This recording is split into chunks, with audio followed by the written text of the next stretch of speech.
Les dirigeants des PMA, les pays les moins avancés et les partenaires au développement sont réunis sous l'égide de l'ONU dans la capitale qatari jusqu'au 9 mars.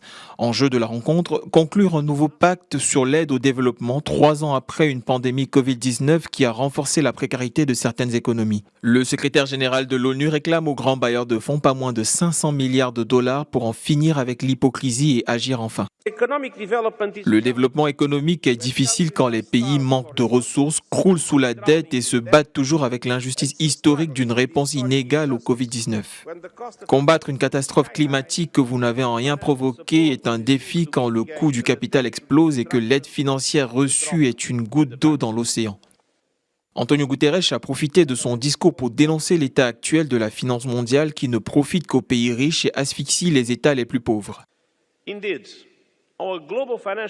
Notre système financier mondial a été conçu par les pays riches et largement à leur profit.